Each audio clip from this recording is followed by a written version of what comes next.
ധരിച്ചിട്ടോ അവൻ വിചാരിക്കുന്നു പരിഷ്കാരിയാണ്. എവിടത്തെ ജാടയാടാ?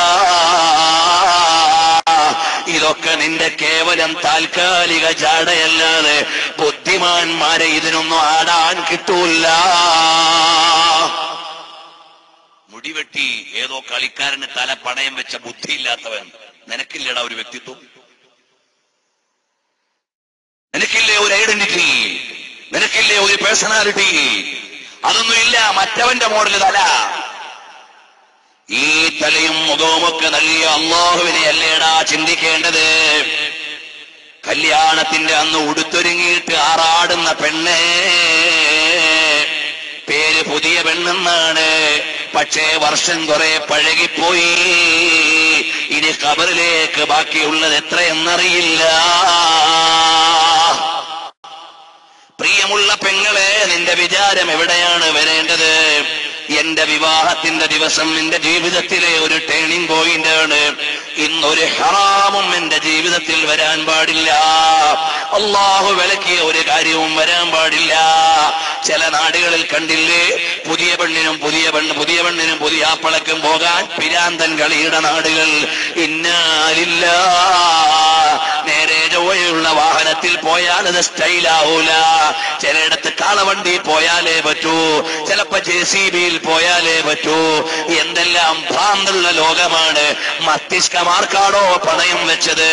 വിചാരമല്ലേ ഉയരേണ്ടത്, വികാരമല്ലല്ലോ. എന്തെല്ലാം പേക്കൂത്തുകളാണ്. ചില ആളുകളുണ്ട്, എല്ലാ ദീനീയായ പരിപാടിയിലും മുമ്പിൽ കാണും. മോളെ കല്യാണം വരുമ്പോ തൽക്കാലം അഡ്ജസ്റ്റ്മെന്റ്. ഉസ്താദ് ഇപ്പൊ അങ്ങനെയൊക്കെ ഇല്ലാതെ നടക്കൂല. ഓന്റെ കല്യാണം വരുമ്പോ മതത്തിന്റെ കുറച്ച് നിയമമൊക്കെ അങ്ങ് മാറ്റിവെക്കും. എന്റെ ശബ്ദം പ്രവാസ ലോകത്തിരുന്ന് കേൾക്കുന്നവരുണ്ടാകുമെന്ന് ഞാൻ വിശ്വസിക്കുന്നു.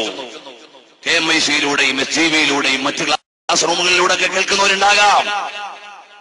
ഈ തൃശൂർ ജില്ലയിലേക്കൊക്കെ പോയാൽ ഓഡിറ്റോറിയത്തിൽ നടക്കുന്ന കല്യാണങ്ങൾക്ക് ഓഡിറ്റോറിയത്തിന്റെ മുറ്റത്ത് രണ്ട് ചെറുപ്പക്കാരികളെ ഒരുക്കി നിർത്തും. എന്തിനാ ഹാജിയാരെ അത് ചെയ്തത്? ഏത് മതത്തിന്റെ മൂല്യത്തിലാ നിങ്ങൾക്ക് നീതീകരിക്കാൻ പറ്റുക? ഓരോ നാടിന്റെ ജാടകൾക്ക് വേണ്ടി മതമൂല്യങ്ങളെ പണയം വെച്ചിട്ട് വീഡിയോ സംസ്കാരത്തിന്റെ ഭ്രാന്തമായ ഇന്നലകൾ പുതിയ പെണ്ണിന് വേണ്ടി മാറ്റിവെക്കുകയാണ്. എന്തെല്ലാം പറയാനുണ്ട് അറിയണം. കല്യാണ ചടങ്ങുകൾ സിനിമയായി രൂപീകരിച്ച് ഗൾഫിലിട്ട് കണ്ട് ആസ്വദിക്കുന്ന ചെറുപ്പക്കാരൻ നാണമില്ലാത്തവൻ. അവന്റേതായ മൗലികതകളെ മുഴുവനും പണയം വെക്കുന്നവൻ. അള്ളാഹുവിന്റെ പരിശുദ്ധമായ ദീനിന്റെ നിയമങ്ങളെ പ്രായോഗികമായി ആനുകാലിക യുഗത്തിന് കാണിക്കേണ്ട മുസൽമാൻ പരിഷ്കാരത്തിന്റെ പേരിൽ വഴിമാറി സഞ്ചരിക്കുകയാണ്.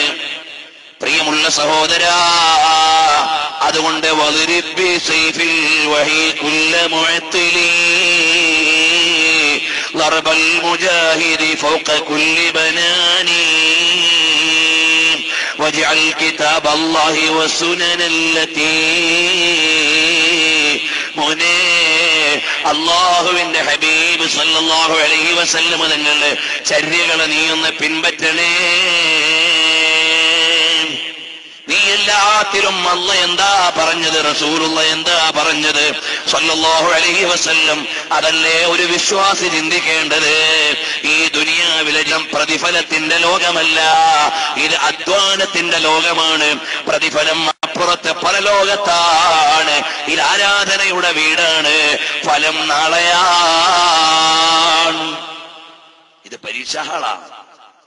റിസൾട്ട് പ്രഖ്യാപിക്കുന്ന അപ്പുറത്താണ്. നീ ഇവിടുന്ന് തന്നെ സർവത്ര തോന്നിവാസവും കാണിച്ചാലോ പറ്റുമോ? ഇല്ല. അതുകൊണ്ട് യൗമുൽ ജസാ, പ്രതിഫലത്തിന്റെ ഒരു ദിവസം വരുന്നുണ്ട്. അല്ലാഹു സുബ്ഹാനഹു വ തആല കർമ്മങ്ങളെ വിലയിരുത്തുന്ന ഒരു നാള് വരുന്നുണ്ട്.